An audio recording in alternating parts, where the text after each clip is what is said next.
Sole proprietorship एक ऐसा business है जिसको एक ही व्यक्ति के द्वारा ऑपरेट किया जाता है, जिसमें बिजनेस ओनर और बिजनेस में किसी तरह की लीगल बाउंडेशन नहीं होती हैं। ये बिजनेस का सबसे इजी और सिंपलेस्ट कॉमन बिजनेस होता है। सोल प्रोप्राइटरशिप के सबसे अच्छे उदाहरण हैं beauty parlour, barber shop, general store, sweet shops. ये ऐसे बिजनेसेस हैं जो कि सामान्य तौर पर एक सिंगल ओनर के द्वारा चलाए जाते हैं।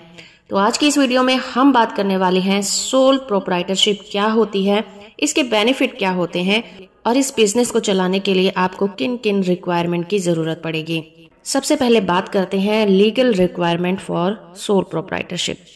सोल प्रोप्राइटरशिप स्टार्ट करने की रिक्वायरमेंट डिपेंड करती है उसकी लोकेशन और नेचर ऑफ बिजनेस पर, लेकिन फिर भी सोल प्रोप्राइटरशिप स्टार्ट करने के लिए कुछ स्टेप को फॉलो जरूर करना चाहिए।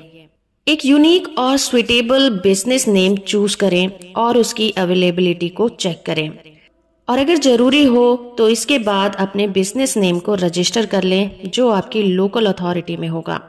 अगर आपने अपने एम्प्लॉय रखे हैं तो IRS से आपको एक फेडरल बिजनेस नंबर और टैक्स अकाउंट लेना होगा। अगर आपके बिजनेस को किसी भी परमिट या फिर लाइसेंस की जरूरत है तो उसके लिए भी आप अप्लाई कर दें, like GST registration, professional tax registration etcetera. इसके अलावा एक बिजनेस अकाउंट ओपन करें और अपना पर्सनल और बिजनेस अकाउंट को सेपरेट कर लें, जिसके बाद आप अपने इनकम का प्रॉपर रिकॉर्ड मेंटेन करें और इनकम टैक्स भी फाइल करें। तो इस तरह से सोल प्रोप्राइटर को इंडिविजुअल रन करते हैं और उन्हें किसी legal entity such as corporation या फिर LLC की जरूरत नहीं होती। इन्हें कुछ फायदे जरूर होते हैं, जैसे कि ये सिंपल होते हैं, फ्लेक्सिबल होते हैं, इन्हें टैक्स बेनिफिट भी मिलते हैं, पर इन्हें कुछ चैलेंजेस को भी फेस करना पड़ता है। तो आइए उन चैलेंजेस की बात कर लेते हैं। कुछ सोल प्रोप्राइटर स्टार्टिंग में अपना बिजनेस गैराज से या फिर तहखाने से स्टार्ट करते हैं। ये कस्टमर में उनकी क्रेडिबिलिटी और रेपुटेशन को अफेक्ट करता है। ये लोगों तक बहुत धीरे पहुंचते हैं क्योंकि इन्हें लोग बहुत कम जानते हैं। दूसरा पॉइंट है लायबिलिटी रिस्क।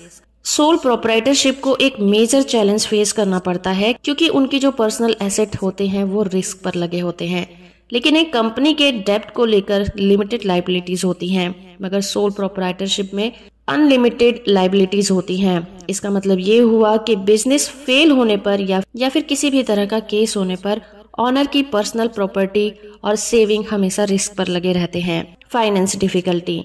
अगर आप सोल प्रोप्राइटरशिप हैं तो आपको पता होगा कि आपको कैपिटल गेन करने में, कैपिटल की जरूरत को पूरा करने में कितना ज्यादा स्ट्रगल करना पड़ता है। इसके अलावा बैंक्स या फिर दूसरे लेंडर हाई रिस्क बोरोवर की तरह आपको देखते हैं, क्योंकि एज अ सोल प्रोप्राइटर आपके पास सेपरेट लीगल एंटिटी या फिर बिजनेस परफॉर्मर का ट्रैक रिकॉर्ड नहीं होता। अगला पॉइंट है heavy decision making burden. Sole proprietorship का अपने बिजनेस पर फुल कंट्रोल होता है। उसके पास रिस्पॉन्सिबिलिटी या फिर रिस्क को शेयर करने के लिए पार्टनर्स या फिर शेयर होल्डर नहीं होते हैं। उन्हें अपने बिजनेस के रिलेशन में सभी तरह के डिसीजन खुद लेने होते हैं, खासकर कॉम्प्लेक्स और अनसर्टेन सिचुएशन में। अगला है no limit of. Sole proprietor का एक और चैलेंज ये होता है उनके पास कोई वर्क लाइफ बैलेंस नहीं होता, क्योंकि वो अकेले ही बिजनेस को रन कर रहे होते हैं तो अनलिमिटेड आवर्स के लिए वो काम कर सकते हैं। उन्हें ना कोई छुट्टी मिलती है और ना ही कोई वर्क आवर डिसाइड होते हैं। तो ये कुछ चैलेंजेस होते हैं जो कि एक सोल प्रोप्राइटर को झेलने पड़ते हैं। हालांकि कुछ प्रोएक्टिव स्टेप उठाकर उन्हें दूर किया जा सकता है, जैसे कि ट्रेड नेम रजिस्टर करके, प्रोफेशनल को हायर करके, दूसरे एंटरप्रेन्योर के साथ नेटवर्क बनाकर या फिर किसी भी प्रोफेशनल की एडवाइस भी ली जा सकती है। आइए जानते हैं कुछ इसके एडवांटेज के बारे में। इसे स्टार्ट करना बहुत ज्यादा आसान होता है क्योंकि इसमें किसी रजिस्ट्रेशन या फिर लीगल फॉर्मेलिटीज को पूरा करने की रिक्वायरमेंट नहीं होती है। ये बिजनेस ओनर को ही सारे डिसीजन मेकिंग राइट्स दे देता है।